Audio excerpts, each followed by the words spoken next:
te convido a vir ao verso 2. O verso 2 diz assim: graça e paz vos sejam multiplicadas no pleno conhecimento de Deus e de Jesus nosso Senhor. Olhe isso, que a graça e a paz perfeita caiam sobre você, que vive no rico conhecimento de Deus e de Jesus Cristo nosso Senhor. Ele está dizendo que a graça e a paz sejam multiplicadas para você. Quando ele fala sobre que esta fé valiosa acrescente graça e paz na sua vida, por onde você passar, e se multiplique. Ela está disponível, e ela só está disponível, melhor, através do conhecimento dela, dele e de habitar num local de permanência. E se você não ouviu os nossos 2 vídeos sobre permanência, volte lá e assista, que você vai ser impactado. O desejo de Deus, olha só isso, é que agora nós possamos ser cada vez mais dominados pela graça, como uma influência verdadeira sobre nós, e aonde nós vamos, graça e paz seja multiplicada. A maneira que Ele deseja realizar isso em nós é através do conhecimento do Mestre. Se você não conhecer, você não ativa esta verdade em você. O resultado não aparece. O mundo nunca precisou tanto de multiplicação de graça e paz como um momento como esse. O conhecimento de Deus não é apenas só sobre o conhecimento dele, que ele quer que nós conheçamos o que nos foi dado, o que já está em nós, o que está em mim e o que está em você. É o conhecimento completo, é o conhecimento dele e o que ele operou em nós. E aqui está o segredo. E isso foi colocado em todas as esquinas dos capítulos escritos nas cartas de Paulo. Lembra de Efésios? Vai lá, você vai ver o apelo do apóstolo Paulo dizendo que conheçamos a profundidade, a altura. O mundo precisa de uma multiplicação de paz e graça, de graça e de paz, mas isso só acontece através do conhecimento completo da pessoa dele e da obra que ele realizou em nós. Olha, meu amado, o mundo tem perdido quando nós não o conhecemos, quando nós não conhecemos também o que carregamos, quem somos e sobretudo quem ele é e o que ele quer fazer em nós e através de nós. Olha só, deixa eu te dizer uma coisa. Uma fé que não o demonstra não é uma fé autêntica. Não é. Não pode ser chamada daquilo que ele chamou. Pedro falou, uma fé valiosa. Se a sua fé não o demonstra, ela não pode ser valiosa. Pode ser qualquer outro tipo de fé, mas não uma fé valiosa. Não pode ser chamada de uma fé valiosa, mas a sua fé, ela foi feita para ser valiosa. A fé que ele derramou. E isto se dá pela medida do conhecimento completo desta obra, que instala uma fonte de graça e paz dentro de nós, por onde a gente passa. Ou quando a gente conhece ele, o que ele fez, nós viramos um reservatório de graça e paz, uma fonte de graça e paz. E era isso que os discípulos carregavam nos seus dias. Não se esqueça, meu irmão, uma fé valiosa, ela sai derramando graça e paz. Ela vira uma fonte de graça e paz por onde ela passa. Chegou a hora de quebrar sua mente. Veja esse texto. Veja a qualidade dos ingredientes que o nosso Pai, dos ingredientes celestial que foram depositados e doados para você. A primeira coisa que ele disse é que ele nos doou, ele nos deu todas as coisas que nos conduzem à vida e à piedade. Vê o verso 3. Veja o verso 3. Pare aí e veja o verso 3. Ele não está dizendo que vai te dar. Eu vou ler de novo aqui, porque eu passei rápido aqui por isso. Visto que, como pelo seu divino poder, nos têm sido doadas todas as coisas que nos conduzem à vida e à piedade. De novo, pelo conhecimento completo daquele que nos chamou, para a sua própria glória e virtude. Lembra só? Lembra? Conhecimento completo.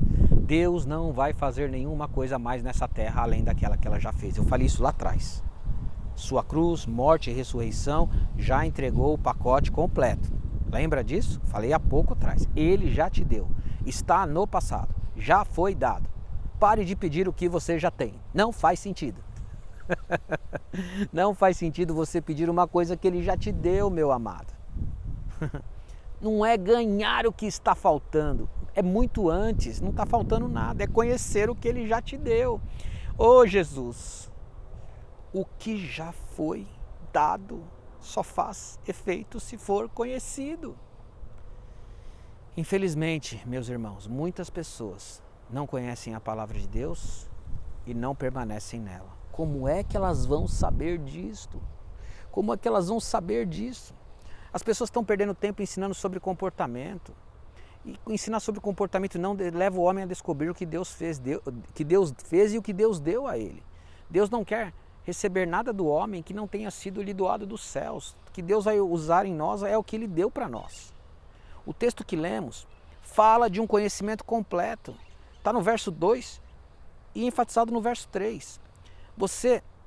Deixa eu te falar, você não instala um aplicativo no seu celular com 99% completado. Não funciona. Você precisa conhecer completamente. Precisamos dar às pessoas o que Jesus falou que era delas. Nunca nós fomos tão rasos nos nossos ensinos. Na qualidade da pregação do evangelho, parece que as pessoas só estão entregando leite. Como é que as pessoas vão ser exercitadas na justiça? Ei, você já recebeu. Sabe por quê? Por que não se expressa? Não se expressa porque as pessoas não conseguem expressar aquilo que elas não conhecem, aquilo que elas não tiveram uma experiência real. E se você não conhece, e você não conhece por partes, uma parte, nós fomos chamados para conhecer Ele totalmente, Ele, o poder da sua morte e da sua ressurreição. Paulo e Pedro e os outros que falaram da parte do Senhor, diz que nós deveríamos conhecê-lo em todas as dimensões, altura, profundidade, largura. E isso não seria lá nos céus, não, seria aqui, nesta terra. O profeta disse, lá no Velho Testamento, diz que o meu povo perece porque eles não têm conhecimento, eles não conheceram, eles não foram ensinados. Irmão, a passagem não diz que Ele vai te dar todas as coisas um dia e que lá no céu talvez você as terá. O texto diz, Ele já te deu, Ele já me deu. Obrigado, Jesus. O que falta para você e para mim é apenas conhecer. Tudo o que poderíamos precisar para a nossa vida de piedade já foi depositado em nós pelo seu poder divino. A função dos 5 ministérios sempre foi entregar esse tipo de discípulo, aperfeiçoado e pronto para toda boa obra. Sabe o que Pedro está falando? É que está faltando foco. Pedro está falando de foco. Essa é a sã doutrina. É esse o pão que desceu dos céus. Eu e você fomos chamados para permanecer neste ensino.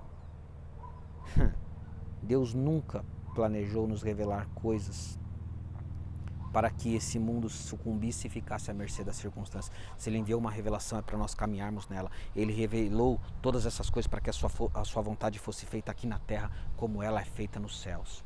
E aqui eu quero colocar um ponto importante. Deixa eu te dizer algo. Não há nada que Jesus tenha que você não tem. Ele nos doou. Não há nada que Deus deu para homens, para aqueles homens que varreram a história através dos avivamentos, como um mover apaixonado e poderoso, que Deus não tenha dado a mim e a você. Presta atenção nisso. Eu e você já tem. Você e eu durante muitos anos estivemos equivocados. Irmãos, como nós precisamos mergulhar no que esta palavra está dizendo para nós e acreditar no que está escrito. O texto diz que quando Jesus se esvaziou lá na cruz, Ele entregou tudo. Ele não poupou nada, Jesus não ficou com nada na manga. Ele nos deu todas as coisas. O texto diz que Ele nos deu todas as coisas.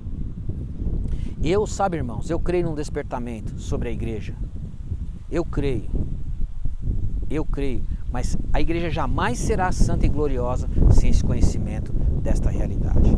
A igreja não está de chapéu na mão, Ele já nos deu tudo que conduz à vida e à piedade. Mas agora, eu quero caminhar para o final, te falando sobre o verso 4, e aqui eu encerro. Pelas quais nos têm sido doadas as suas preciosas e muito grandes promessas, para que por elas vos torneis coparticipantes da natureza divina, livrando-nos da corrupção e das paixões que há no mundo. Ah, Jesus, quantas verdades tem nesse texto. Quantas verdades de uma só vez.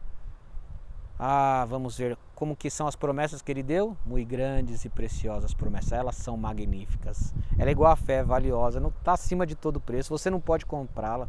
Você pode só ter porque Ele te deu. Isso que vale dizer que temos um tesouro, promessas preciosas e muito grandes. Ah, Pedro escreve algo verdadeiramente sublime. Esta promessa nos insere naquilo que ele chama de participantes da natureza divina. nós nos tornamos participantes. O que é isso, meu Deus? O que é se tornar participante da natureza divina? Pelo amor de Deus, abra o seu coração. O que Pedro está dizendo é que significa que estas promessas me dão a capacidade de operar no mesmo nível de fé de Deus. É a mesma natureza. Ah, Jesus. Estas promessas me dão participação efetiva na natureza divina. Eu participo com Ele nas suas obras, nos seus desejos, na sua vontade. Deus, acenda essa verdade no nosso coração. Acenda, por favor. Eu não tenho nada de mim mesmo, Ele nem precisa. Tudo que Ele precisa que eu faça é que eu valorize o que Ele me deu. E se você quer ser um imitador de Deus, como filhos amados, a convite da ordem do apóstolo Paulo, no livro em que ele escreveu, se eu não me engano, aos Efésios, você vai precisar, sobretudo para isso, da natureza do próprio Deus. E isto é acessado também pelo conhecimento completo. Seja bem-vindo e conheça o que foi te dado.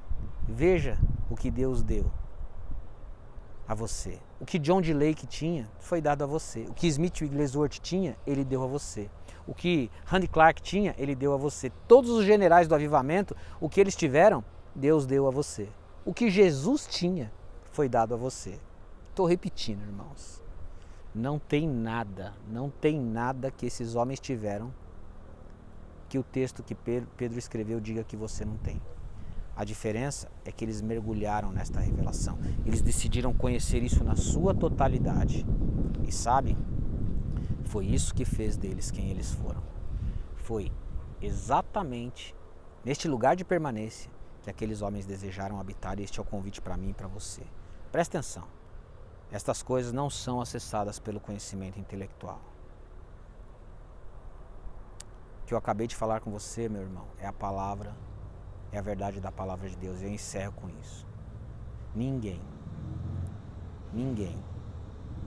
pode fazer estes sinais se Deus não estiver com ele. Ninguém pode levar esta vida piedosa se Deus não estiver com ele. Deus nos chamou para ser parceiro e Ele nos deu tudo que nós precisamos para fazer a obra dele estão nas suas promessas e na participação da natureza divina, né? O que você guarda determina que expressão você terá nesse mundo, né? Se você guarda a sua palavra, se você leva a sério, vai determinar a expressão que você vai ter neste mundo. Amém, queridos? Eu louvo a Deus por este tempo. Eu só posso dizer algo a você para encerrar. Já está disponível. Não é privilégio de alguns. Isso é para mim, isso é para você. É o presente de Deus para todos os que creem e investem a sua vida no conhecimento completo dele, do Senhor Jesus. Este texto nos garante que esta qualidade de vida com Cristo não é na eternidade, mas é para aqui e para agora. Peça ao Senhor que te revele isto. Mergulhe em conhecer isto, isso é para você. E na capacidade da sua sede e da sua fome vai determinar o quanto você vai ter.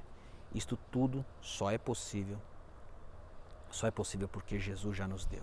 Vai e desfrute, já está tudo em você. Foi Ele quem fez isso. Glória seja dada ao nome dEle.